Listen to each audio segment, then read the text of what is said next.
Halo Infinite, the game we have all waited 6 years for, has finally come out, and we have been able to see just what 343 has been creating for the past few years.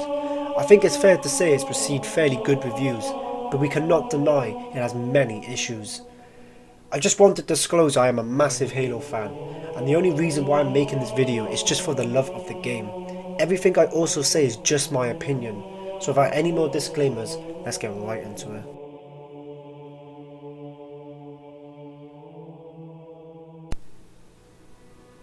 The first complaint I have about Halo Infinite as a whole is with the microtransactions within the multiplayer part of the game. Now, although Halo is a free-to-play game and 343 must get funds from somewhere, I believe the microtransactions in this game is nothing more than just a slap in the face to most Halo fans. Charging $20 for armor and coatings is just unacceptable. I've seen people comparing Halo's microtransactions to Fortnite, saying it isn't that bad because $20 is a standard price for most skins. However, I don't accept that at all. I really do think charging $20 for any skin or cosmetic is just a scam in any game.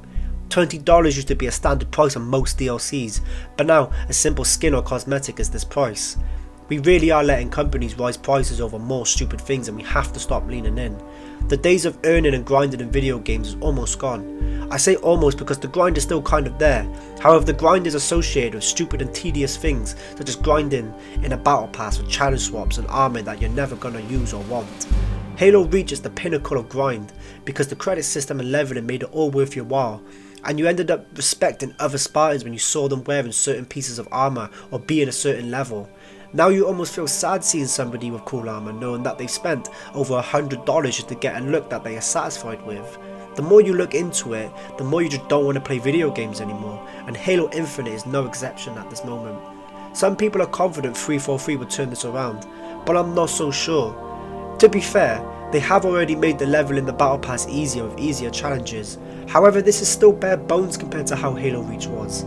They will still make the best things in the game cost $10 to $20 because they know people will still buy it, despite the controversy. A good example of this is with the cat bundle they had in the game not so long ago. Too many posts I've seen in group chats and YouTubers buying this bundle despite its ridiculously high price. Not long ago, these were the same people raging about the prices in the store, but it is always a different ballgame when there's something that they want is in the store. And this is just the start. Can you imagine when they bring out a Sergeant Johnson AI, or when they make an ODST bundle set, or how about when they make elite armor, coatings and sets? It's only going to get worse from here out. The thing is, I wouldn't even be mad if they made it a way where they had an in-game currency with seasonal hard challenges to earn that currency, and that still could be a possibility, but I'm very pessimistic on that even happening. Even if in a few months down the line they make the progression and microtransactions better. The fact they even started like this is just a disgrace. They knew exactly what they were doing. These are very smart people and they know how to maximize their profits and manipulate their audience. Microsoft are probably the main villains of the scenario, but to be honest, I have no doubt 343 are any different. Despite my problems for the microtransactions and the crap progression in this game, there are still many more issues I have with Halo Infinite as a whole. The second main issue I have with this game is the lack of game modes that they actually have. I still find it baffling that people are fine with a AAA game launching with just 3 game modes. Have we all forgotten that games 15 years ago launched with 30 plus game modes? I honestly find it a disgrace that they even attempt to launch games with 3 game modes. I mean, how can you launch a Halo game without Infection or Griffball? And how can you launch any game at all without having basic modes such as doubles and snipers?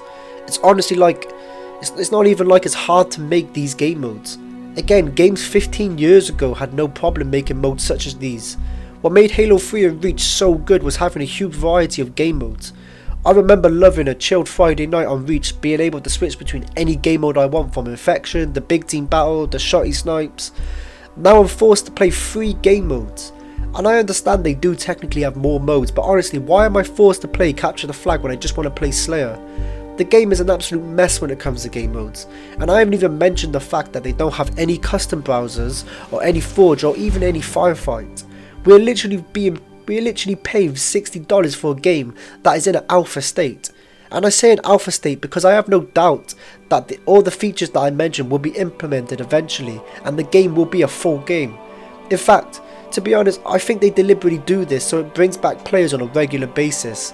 Most games in fact do this, and it's a proven method to bring back players. But it's a disgrace that they even attempt to do it like this. Remember years ago when games brought you back for actual reasons? You know, when they used to make maps and new DLCs and new game modes that you didn't ever expect. But now we have to wait for modes that we should just get with a standard $60 AAA game. All honesty, they put more funds into microtransactions than they do the actual game. Because microtransactions are the only thing that makes them more money, and game modes and maps simply don't. Now my third main issue with this game is the story and campaign. However, I do just want to say that the story is probably really good if you are a big Halo fan. And you know, someone that reads books, watches 3-hour lore videos. The game is probably absolutely amazing and probably one of the best games that you've played since Halo 3. But for the average player, which most of the people playing this game are, they have no idea what's going on. Now I am a big Halo fan and I do understand what's happening to some degree. However, I don't have time to be researching every single detail about the lore in my own time. How can you even make a game so confusing? I have absolutely no idea.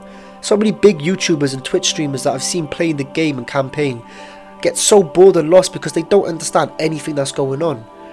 Or because someone doesn't play Halo Wars 2 or reads the books, has no idea who Atriox is or what his intentions are. Players shouldn't be punished in this way. You always had some idea what's happening in Halo 1, 2 and 3, but in this game you have absolutely no idea. And those games, the older games, always led you into wanting to want to know more, not needing to know more, just to see what's happening. The story isn't my only issue with the campaign, but the game's map, for me, is personally just too boring and bland. There's no snowy areas, it's just one giant forest area. And although, you know, the map is really well made to some degree, and the map looks absolutely beautiful, it's just kind of the same boring stuff. I have over 50 hours on Halo Infinite campaign now, you know, just doing all the mini tasks and I'm going around the map and I'm absolutely bored. It's honestly just the same thing. It would have been so cool if they had different areas with different kind of environments, but it's just one big plain map, and the map is just really empty, and that's why the map is just such a big problem for me personally. To be fair, like I said, the open world idea worked very well for Infinite, and I think this style really suits Halo, but it's just a massive missed opportunity for me. 343 did do a bad job of this. You know, in the map there's just nothing really to do after the campaign. All you can really do is just save Marines and just take over a few banished outposts and get a few boss battles underneath your belt. I really wanted to love this so bad, but I just couldn't because how bare bones the map is. They could have easily made the map just a little bit better by adding things like maybe public events or just different events happening around the map. How cool would it have been if a banished ship come crashing down and you have to do a public event style thing and then you get rewarded with, you know, new weapons, etc. Or maybe some sort of mini horde mode to defend off your base from the banished, kind of like a firefight mode. They could have nailed this map and they could have nailed the campaign, but the campaign was just way too confusing and the map was just too boring. It was just a massive missed opportunity if you ask me. Now this is just a quick debrief of all the problems I have with this game, and honestly this wasn't a video just to purely hate on this game. It does have its good things. The gameplay is really solid and the graphics are absolutely beautiful. You know, I could easily play this game for hours just looking at stuff, which is why I've got over 50 hours on the campaign, despite there only being around 20 hours of content. But honestly, they could easily make this game probably the best Halo game that has ever existed, and it really pisses me off how they miss yet another opportunity to capitalise on this opportunity.